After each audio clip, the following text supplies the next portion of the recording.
Alright guys, welcome back to All Things Outdoors. Today we're out here in the backyard and I'm going to be showing you guys how to prune different plants. So it is fall. Most of the trees have lost their leaves. You can still got a couple with their leaves on, but for the most part a lot of these plants are going dormant. So for a lot of us it is time to prune. Many of us have plants that need to be pruned every year in the fall, and some of us don't, but a lot of us do. So I'm going to teach you guys how to prune. So here we have this Hydrangea tree. This is a multi-stem, but all the other stems died, so we had to cut them all off. Now it's single stem. Anyway, what we're going to do is we're going to show you guys how to prune different plants for the fall. So you can tell if a branch it needs to be pruned because oftentimes, like with these hydrangeas, these will have blooms on the end. So we're just kind of going to cut those blooms off. Now, these aren't super ready, these ones, but some of them are. And I'm going to do it now anyway. So what we're going to want to do is we're going to want to cut just a couple inches behind the end. So like right around here. Just going to cut those blooms right off. And only the blooms. And you want to make sure you cut right kind of where a node is on the plant. So, as you can see, we have this plant here, and it has got these nodes right here. You can see where the leaves were. It's not really focusing. There it is. So you can see the nodes. You're going to want to cut right on one of those. It's like right here. Right above that, you're going to want to cut.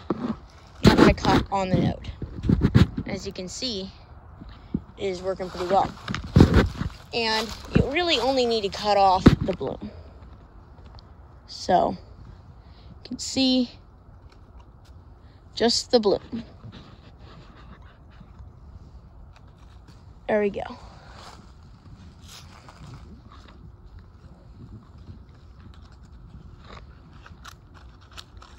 Oh.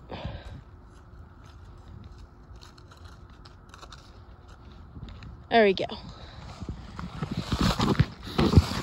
And with hydrangeas, especially these kind, you don't really need to prune. It is not necessary, but it can help the overall appearance of your tree.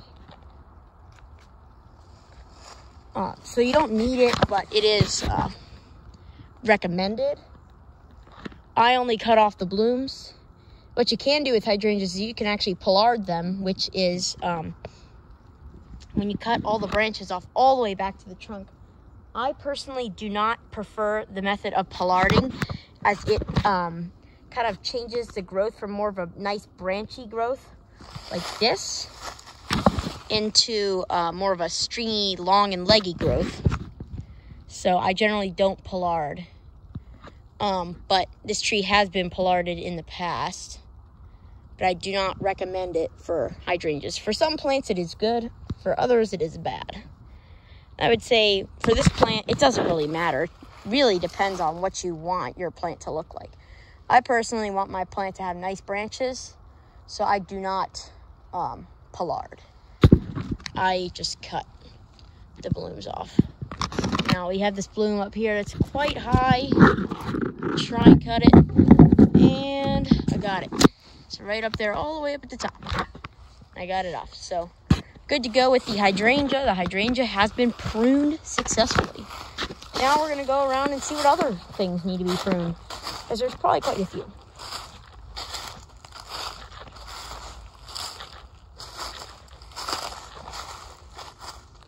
Well, there actually isn't as much as I thought. So, yeah. But these hollies, as you can see, they grow very dense and don't allow a lot of sunlight through. So oftentimes what I do is I cut off some of the branches. I'm not going to do any of that right now. I may do some later. So there are other plants that need to be pruned, and we're going to look for them. So over here, as you can see, we have these ostrich ferns, which in the fall, the fronds die off. As you can see, they're turning yellow and they're kind of dying.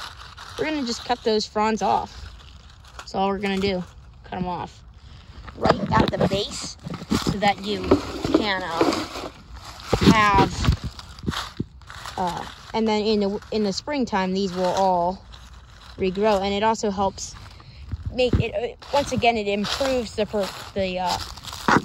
appearance of your plant, because it makes them, because like, who wants a bunch of dead leaves on their plant?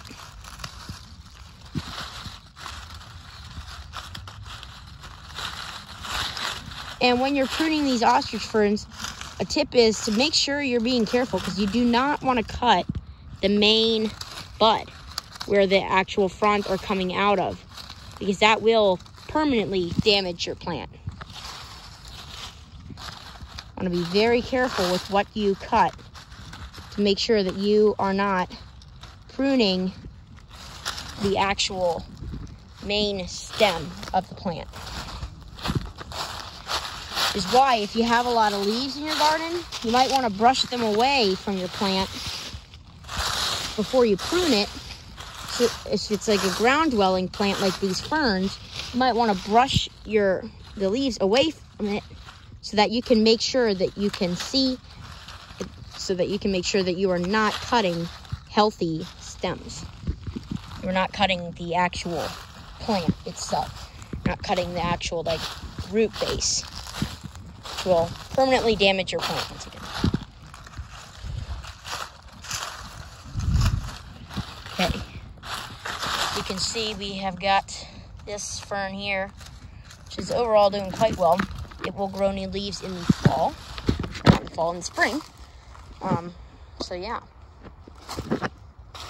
basically it for pruning those.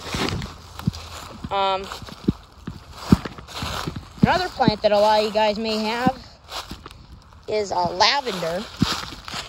A big part of lavender is pruning. As you can see, this one is not very healthy. It's kind of stringy.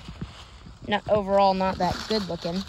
What we're going to do is we're just going to kind of cut a lot of these strings back to the base of the plant. And these will regenerate.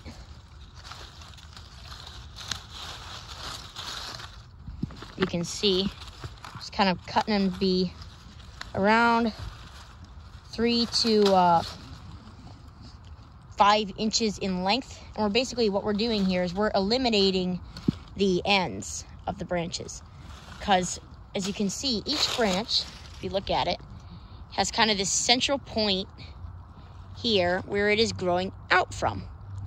If you want branches that, if you want more of a bushy plant, and this can be applied with mums and a bunch of other plants, what you're going to want to do is you're going to want to eliminate that central growth. You're just going to want to cut it off so that it will not come straight out the top, because that is what is making your plant stringy. It's that central growth. And with some plants it's fine and it'll eventually fill out, but with this plant here, it's been kind of starved of sun. By eliminating that central bud, that growth in the middle, we're allowing it to branch out the sides, and we're allowing it to fill out. We're forcing it to fill out. And as you can see now, it looks a little bit more, a little bit less stringy. Does not look quite as stringy. And that is the whole point of that operation there.